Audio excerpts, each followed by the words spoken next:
A busy and a strange day on Capitol Hill. President Obama rallying Democrats to help them protect Obamacare. VP-elect Mike Pence working with Republicans to kill it. All that, plus Donald Trump siding with Julian Assange of WikiLeaks over American intelligence agencies regarding Russian hacking.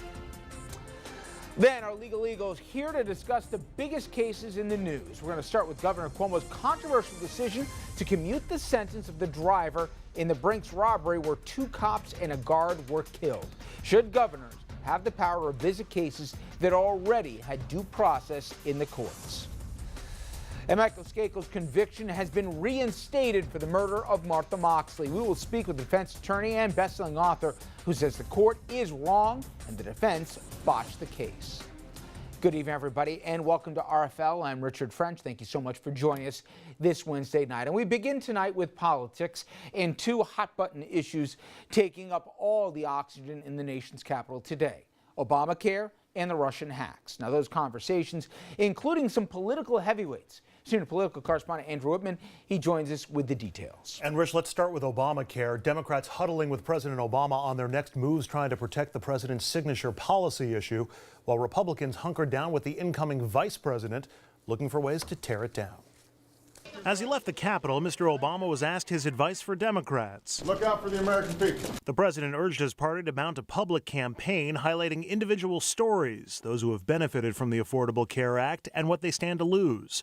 Democrats say Republicans are playing with political fire. They can repeal, but they have nothing to put in its place. Vice President-elect Mike Pence telling Republicans that the repeal and replace effort will include quick executive actions and long-term legislation. It will be important that we be careful as we do that we do that in a way that doesn't work a hardship on American families who've gained insurance through this program. It doesn't work a hardship on our economy. To do that, Republicans will delay any major changes for 18 months to 3 years, giving them time to finalize a replacement. A playbook outlined by the president-elect today, tweeting Republicans must be careful in that the Dems own the failed Obamacare disaster with its poor coverage and massive premium increases. Don't let the Schumer clowns out of the web, he tweeted. Massive increases of Obamacare will take place this year, and Dems are to blame for the mess. It will fall of his own weight. Be careful. And then there's the latest on Russia's hacking of our election campaign. We were expecting some new info on the hacking intelligence from the president-elect by now. This, according to the president-elect himself.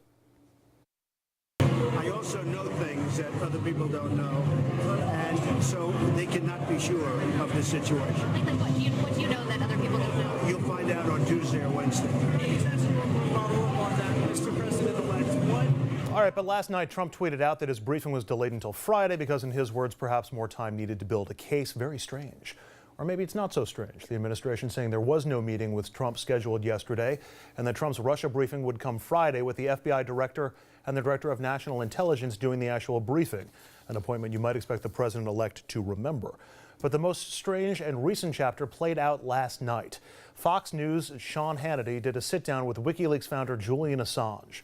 Assange repeated his claim that Russia did not give him the hacked emails from the DNC or Clinton chairman John Podesta, adding they came from a non-governmental agency. And you'll never guess who was watching this interview: the president-elect. Trump then took to Twitter, noting, quote, Julian Assange said a 14-year-old could have hacked Podesta. Why was DNC so careless?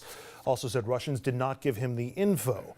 That prompted some pretty harsh reaction, including from Republican Senators Graham and Cotton, who accused Trump of siding with Assange and Russia over the intelligence agencies that Trump will oversee and rely on come January 20th. Rich? All right, a lot to unpack here. First, listen, it's clear both sides are trying to mobilize to try and protect or dismantle Obamacare. I think where the Affordable Care Act became known as Obamacare was good marketing on the part of Republicans. But conversely, do you think, Dominic, a year from now, we're going to be calling whatever this iteration is, even if it's not repealed for 2 years, Trump care? Do you think no matter what happens, once the Republicans go to repeal Obamacare in part or in whole without a clear solution, even if they delay it, things will go in motion here, right? Insurance agencies, hospitals, people can't wait to see how this turns out. Will this become Trump's baby the minute they do that, or will this continue to be Obama's signature issue? The moment, and I'm saying this as objectively as humanly possible, the moment that Trump and company tinker with this, it's his baby. And so a year from now, and we all, okay, here's the best way I can say this, Richard. In the past, and I was trying to figure out a way to say this where it doesn't sound partisan. In the past, Republicans have a history of overplaying their hand. We can go by issue after issue, late budgets, threatening to shut down government every month. The same exact thing is going to happen here in all likelihood. There's such a rush to appeal it based on no evidence of anything better, but we know that doctors and the HMOs, they give more money to Republicans. So you're going to do away with 20 million people having health insurance with nothing to put in play. I give credit, if I could, Andy, for 1 second. I give credit to Trump in that, just take the carrier deal, for example.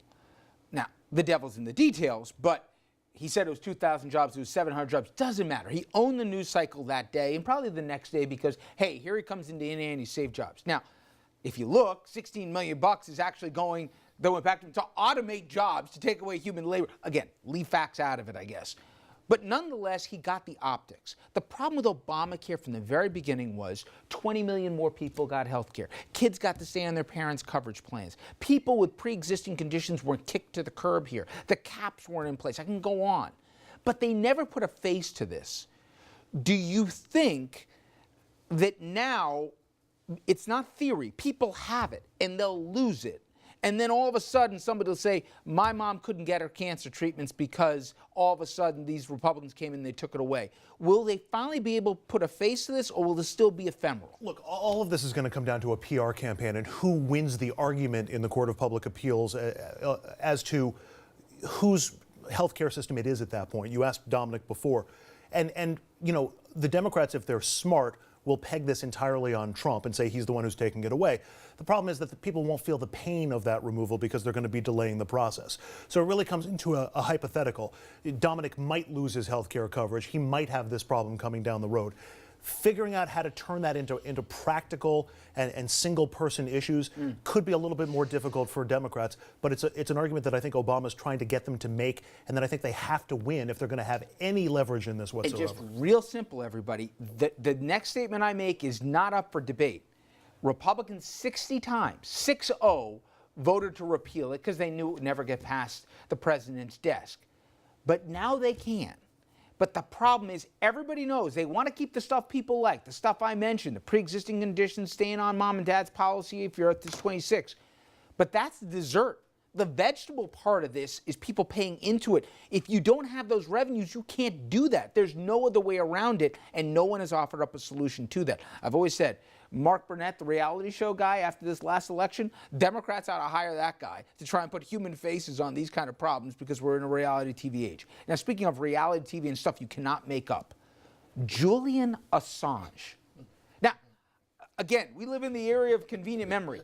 He was a guy who Donald Trump said should be put to death. And now, because Sean Hannity does an interview with the guy, he's now all of a sudden the paragon of virtue. I should mention, by the way, that beyond, hiding out here, he's also facing charges of sexual assault of a minor. But let's leave that aside. This creep that we're looking at right here exposed U.S. national interests, put literally agents in the field here at personal risk, etc. Why is Trump taking his side? And I forget about you, Republican, Democrat, you like him, you hate him. That's not my point. Where is the optical upside to take the side of this guy over national security U.S. agencies who say, the Russians did it? Don't go with the WikiLeaks guy. How does he win this, Dominic? How does this work? There's no logical sense. The president-elect doesn't win this argument. It's all strange, nutty.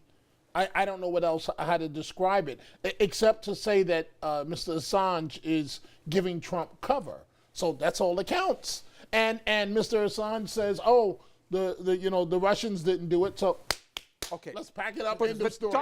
I saw 20 Republicans from the House, from the Senate, from the intelligence committees, you name it. Not one of them sided with Assange on this, and they're begging that Trump sings a different tune on Friday. Do you think he will?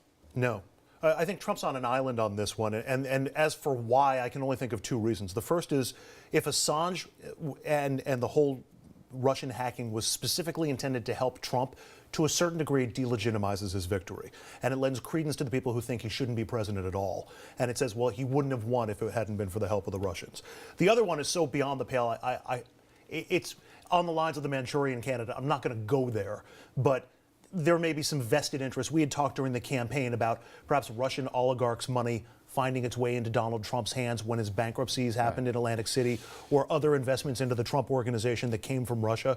Perhaps he's protecting his rear flank in that regard. To be fair to you, it's so nonsensical defending and siding with Julian Assange over the CIA, the FBI, et cetera here. It is beyond the pale. It's incredibly craven. I'm okay with somebody hacking into our system if it helps me and hurts my enemies. That's not the way we're supposed to deal with the world. It's not supposed to be a partisan issue. And it's interesting, as you ramp up to January 20th to Inauguration Day, do you really want this to be hanging over your head? Seemingly he does. Guys, thank you very much.